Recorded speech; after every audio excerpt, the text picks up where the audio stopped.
السلام علیکم۔ بسم اللہ الرحمن الرحیم۔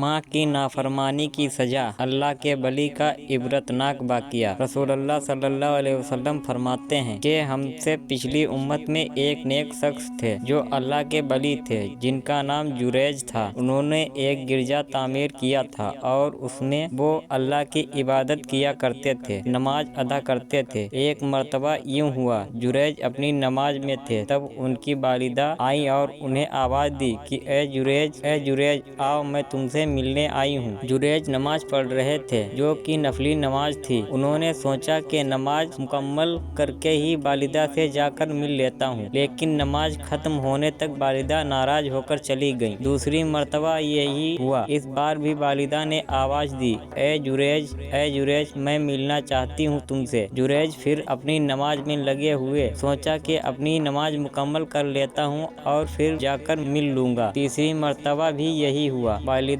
پھر آئی اور جریج کو آواز دی۔ جریج اس وقت بھی اللہ کی عبادت میں تھے اور ماں ناراض ہو گئی۔ پھر کہا اے جریج تو طوائفوں کا منہ دیکھے، ایسی بددعا دے کر وہاں سے چلی گئیں۔ آگے آپ صلی اللہ علیہ وسلم فرماتے ہیں جریج کی جو مقبولیت تھی، ان کی جو عبادت تھی، اس سے لوگ جلتے تھے اور لوگ ویسے ہی جریج پر الزام لگانا چاہتے تھے۔ لہٰذا قوم کے سرپسند لوگوں نے ایک منصوبہ کیا۔ انہوں نے ایک بری فاسقہ عورت کو تیار کیا جو لوگوں سے منہ کالا کرتی تھی۔ اس عورت نے جریج کے گرجا کے باہر ایک چرواہا تھا، اس سے اپنا منہ کالا کرتی رہی، جس سے اس کو حمل ٹھہر گیا اور اس سے ایک اولاد ہوئی جو زنا کی تھی۔ جب اس کو ایک اولاد ہوئی تو عورت نے لوگوں سے کہا اے اولاد جریج کی ہے۔ جب بستی میں یہ بات چلی تو لوگوں نے آ کر جریج کو بے تحاشا مارنا شروع کر دیا، حتیٰ کہ اس کا گرجا بھی توڑ دیا اور مارتے مارتے اسے بادشاہ وقت کے حاکم کے پاس لے گئے۔ جب وہاں پہنچا تو جریج نے کہا کہ بتاؤ تو صحیح کیوں مارتے ہو؟ لوگوں نے کہا تمہیں ایک اولاد ہے، تم نے منہ کالا کیا ہے کسی عورت کے ساتھ۔ تو جریج نے کہا اسے لاؤ تو صحیح، وہ عورت کون ہے؟ جریج کی والدہ کی بددعا ہوئی اور جریج کو بری عورت کا منہ دیکھنا پڑا۔ جریج نے کہا ٹھیک ہے، مجھے نماز پڑھنے دو۔ انہوں نے 2 رکعت نماز پڑھی اور اس کے بعد جریج نے اس لڑکے سے کہا اے لڑکے بتا تیرا باپ کون ہے؟ اللہ رب العزت نے اس لڑکے کو زبان دی اور اس نے کہا میرا باپ وہ چرواہا ہے۔ اس ننھے بچے کے بول سن کر لوگوں کو بڑی ندامت ہوئی۔ اس چرواہے کو سزا دی گئی اور لوگوں نے کہا اے جریج چاہو تمہارا گرجا ہم واپس بنا دیتے ہیں، وہ بھی سونے کا۔ جریج نے کہا کہ نہیں، سونے کا نہیں، مجھے جیسا تھا ویسا ہی بنا کر دے دو۔ اس واقعے میں سب سے پہلا سبق یہ ملتا ہے کہ ایک ولی کے حق میں بھی اگر ماں بددعا کر دے تو اللہ قبول کر لیتا ہے، اس لیے کیونکہ اللہ کے پاس ان کا بہت اونچا مقام ہے۔ یہ دعا دے تو قبول، بددعا دے تو قبول،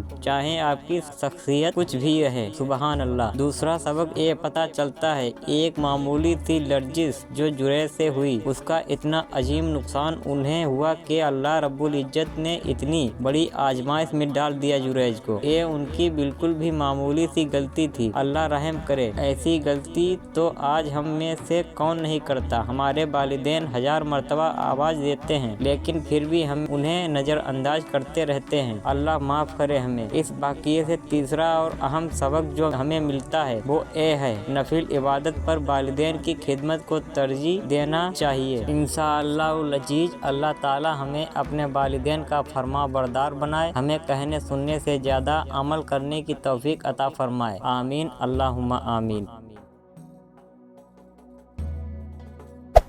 Hey there.